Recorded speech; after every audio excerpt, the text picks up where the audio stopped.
What if the person you thought you knew was hiding a dark and sinister secret? This is a story of a crime so shocking that even those who knew the truth could not believe it until they saw the overwhelming evidence. It is a story of how a ruthless killer managed to hide his dark secrets for years, until this final act of violence exposed him. This video will reveal the chilling details of the brutal 2017 murder of James Appleton, and how his murderer was finally brought to justice. If you want to know the whole truth about this horrifying case, watch this video and prepare to be amazed. How did James Appleton die? Born on November 14, 1957 in Merriam, Kansas, James Lee Appleton was the kind, bright, and caring son of Jack and Gwen Gunnels Appleton. After finishing his education at Southwest High School in 1975, he spent over 27 years at Emerson Electric as his supervisor before serving another 12 years as a carpenter. However, in the 2010s, James managed to get a position in the Gateway Rural Water Authority and served the Arkansas city that had become his home. That's when he lost his life in the blink of an eye. On February 23, 2017, the 59-year-old city worker was sitting in his truck, speaking to his brother-in-law on the phone when a car pulled up beside him. According to witnesses, a sole man then pulled the trigger on James through the windows of their vehicles and immediately sped away. By the time the first responders arrived at the scene, though, it was already too late. James had passed from the single gunshot wound straight to his face. Thus began the investigations into his cold-blooded homicide. Who killed James Appleton? Thanks to the witnesses, a name quickly came to light, but it raised some eyebrows because of how prominent he was in society. Grant Hardin was identified as the assailant, with his professional trajectory making it seem almost impossible. After all, he was once a constable in Benton County, a police officer in Fayetteville, Huntsville, and Eureka Springs, and was also the former police chief of Gateway. Moreover, at the time of his arrest, Grant worked at the Northwest Arkansas Community Correction Center. Apart from the testimonies, the other significant aspect against Grant was the fact that his wife admitted that she thought he was out, working in the yard at the time of the crime. In simpler words, he had no solid alibi. With that, on October 16, 2017, the then 48-year-old former law enforcement officer pleaded guilty to first-degree murder. He refused to reveal his motive, yet some speculate that he had come across James due to their jobs at some point in time, eventually leading to the seemingly senseless crime. Where is Grant Hardin now? When Grant Hardin was standing in court to face the consequences of his actions, a judge repeatedly asked him if he wished to make a statement to his victim's family to help ease their pain. However, he only responded, "I don't know how to say it, but I'm sorry."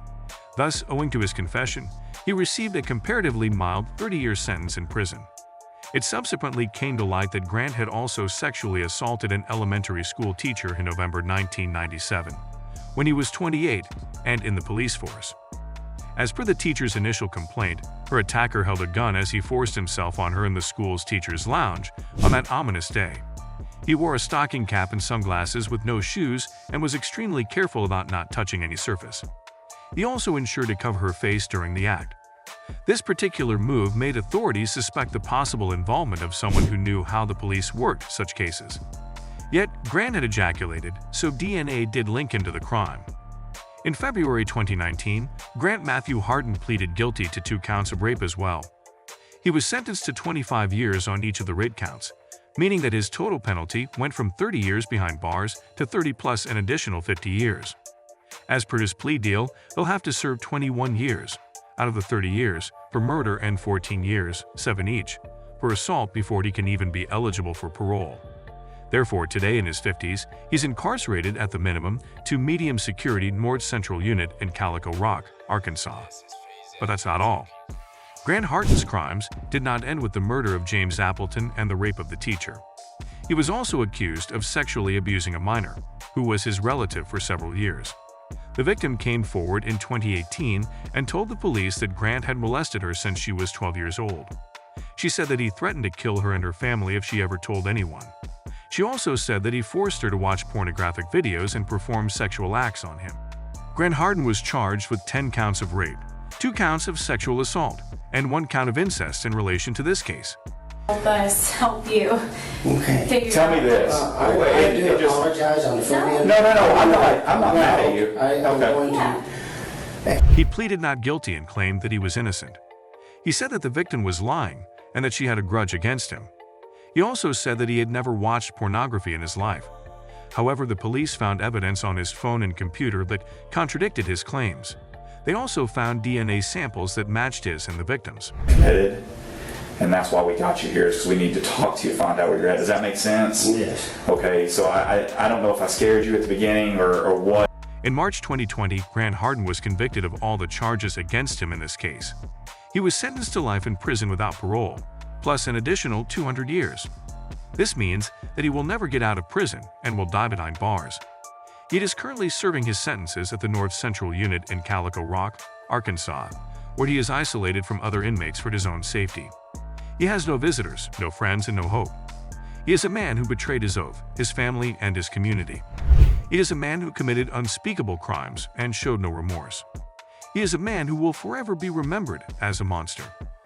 The case of Grant Harden is a shocking and tragic example of how a person who was supposed to protect and serve the public turned out to be a violent and depraved criminal. Exercise my right to be silent. Okay. So just tell me this. I know you were a police officer before. His actions have caused immense pain and suffering to his victims and their families, as well as to his own relatives and colleagues. He has also damaged the trust and reputation of the law enforcement profession. He has received the maximum penalty for his crimes, but no amount of justice can undo the harm he has done. He has lost everything he had and will spend the rest of his life in prison, where he will face the consequences of his evil deeds. He has no chance of redemption or forgiveness. He has only himself to blame for his downfall. Who is Grant Harden's wife?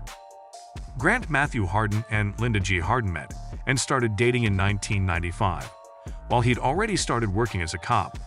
Since the latter found men in uniforms really attractive, it was a plus point, so it wasn't long before they fell in love and decided to get married. Together, the pair made a safe and happy life for themselves in Grant's childhood home on Ganridge Road, Garfield, Arkansas. For Linda, her devoted husband was the perfect man who could do no wrong, especially because they had a teenage daughter. Thus, when he was accused of murder, she couldn't believe it.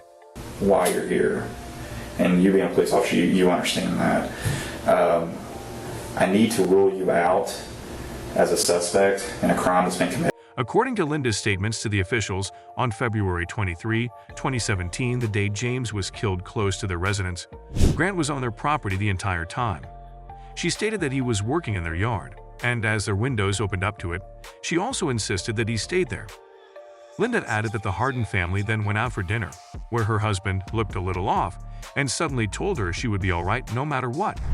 As per her account, he said, "Just know I love you. God will take care of you." Mere hours later, Grant was charged with first-degree murder. Since witnesses undoubtedly recognized Grant Harden at the crime scene, and his alibi was relatively thin, all the evidence pointed only towards him. But that's why I was trying to, and I can't. You see the position that I'm in. I can't tell you why you're here, but at the same time, I need to. However, Linda continued to believe in her husband's absolute innocence, and that is when it came to light that he was involved in a 1997 rape case. Grant pleaded guilty to both the murder and the sexual assault, but as per the Shattered episode, Linda claims that he only did so out of fear of getting a life sentence if found guilty after trial. Despite the evidence and the plea for a reduced sentence, she maintains his innocence. And that's that for today's video, folks. We hope you enjoyed this video. If you did, please give this video a thumbs up and subscribe to our channel for more amazing content. Also, don't forget to comment below and let us know which things impressed you the most. Thank you so much for watching, and we will see you in the next one.